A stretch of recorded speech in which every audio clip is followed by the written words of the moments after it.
So now what I want to do is try to give you a little idea of some of the ways that we have organized this first summer soul experience in order to address some of that larger vision.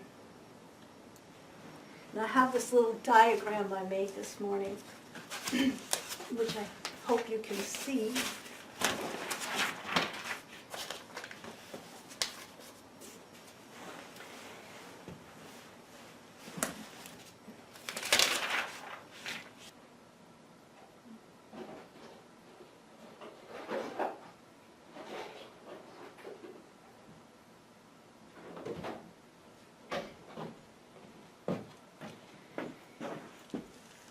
So we've designed the experience, the learning experience at Alderlore around three primary modes of educational experience. And I see this as a generative process, that this process enables improvement in this process, which enables improvement in this process, and it really generates a whole learning experience. So one stream of the experience has to do with research.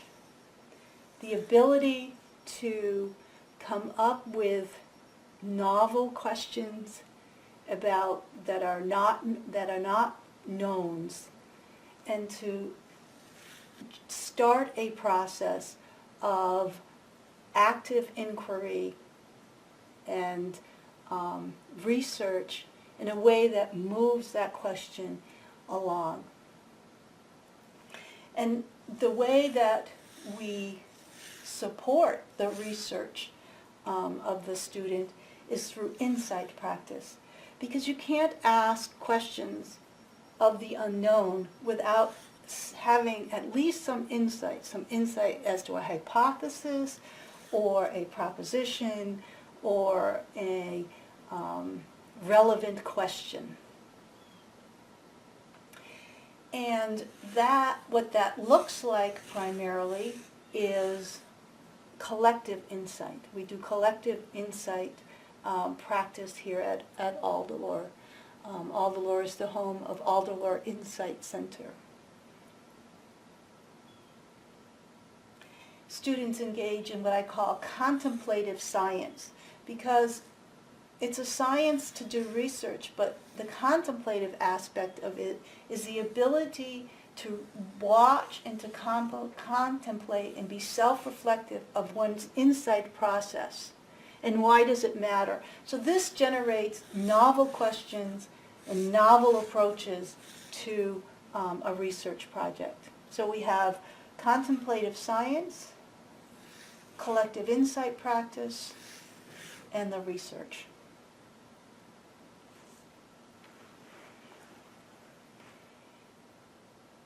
The other process stream is a project stream. So in order to do the research, it needs to be designed into a project. So a project could be a multimedia project, it could be an interview project, it could be a research, traditional academic research project, working through the internet. It could be a building project, an actual physical project to answer some questions, an experimental setup. So we have a project stream. Now the project stream, one of the skills that you need to cultivate to support a project stream is embodied leadership. Because with a project, you have to start to access and gather resources. And you're not going to do that by just having contemplative insight. You need some embodied leadership. You need to go out in the world and interview people. You need to go out into the world and get resources for your experiment or your built project. And that projects inevitably create a living center or a community of practice, so that this process stream is the project, embodied leadership, and the community, or the community that you're leading in an embodied way in order to achieve your project. So those are quite academic and scientific and challenging in a cognitive intellectual way.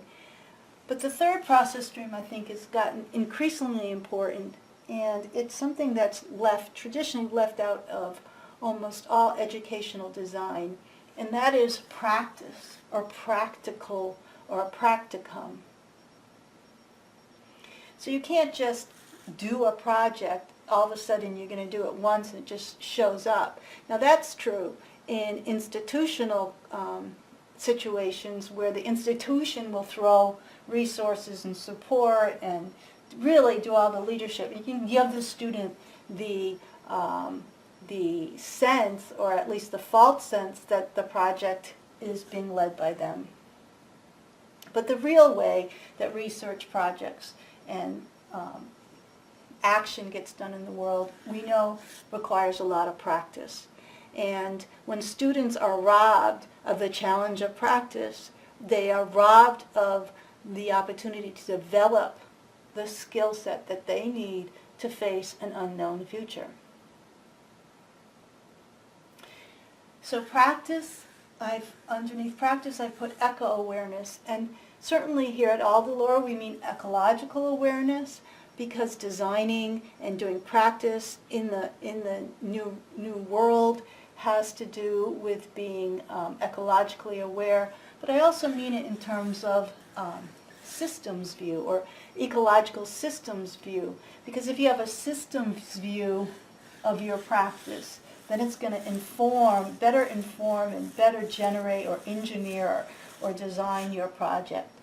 So the practice is of eco-awareness and how things fit into the system.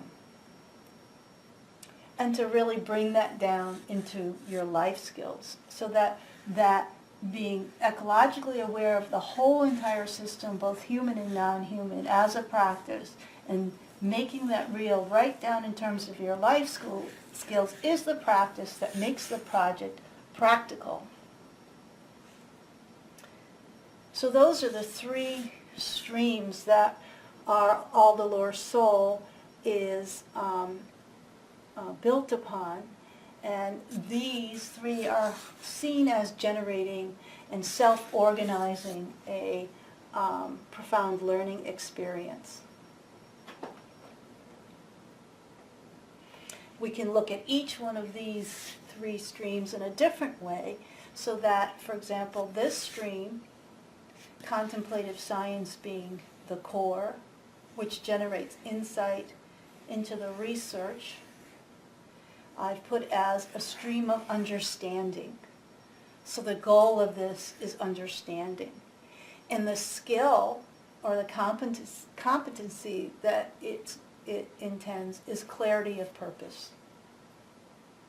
So you can see how these all work to build more clarity of purpose. And it's the stream of understanding. So what are some of the particulars in this stream?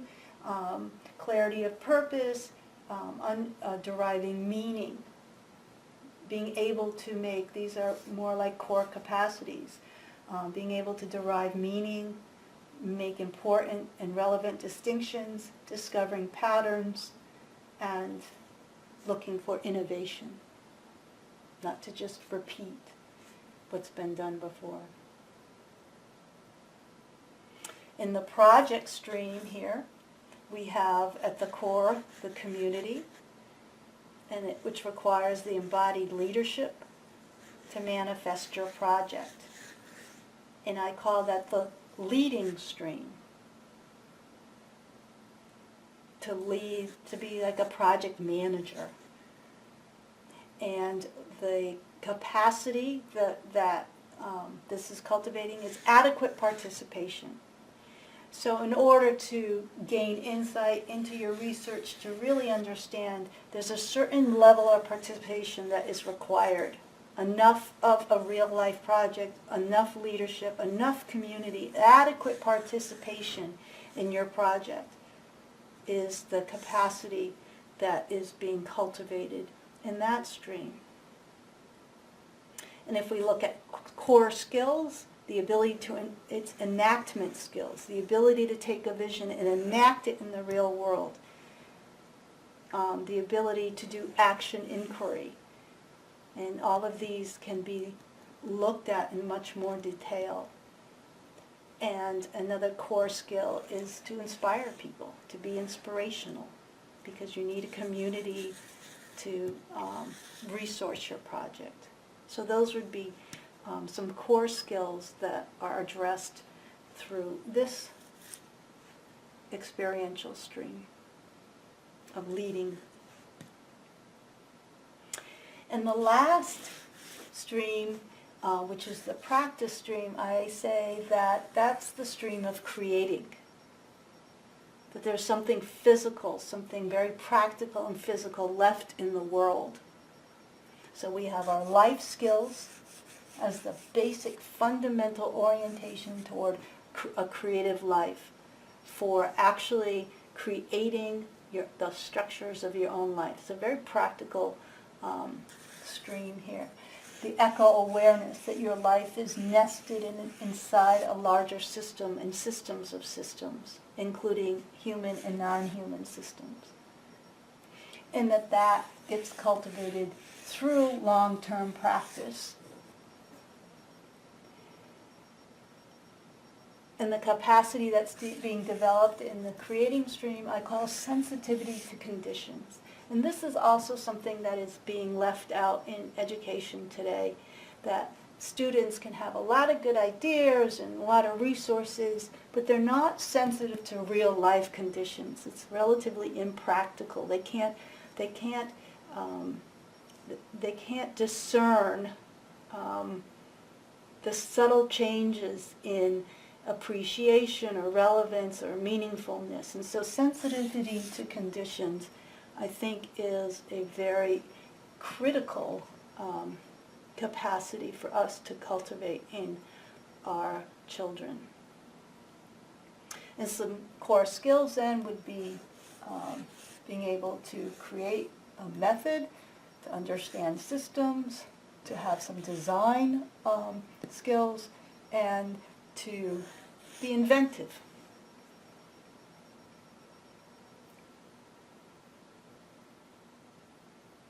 So this is the process streams, generative stream of Alderlore's self-organizing learning experience.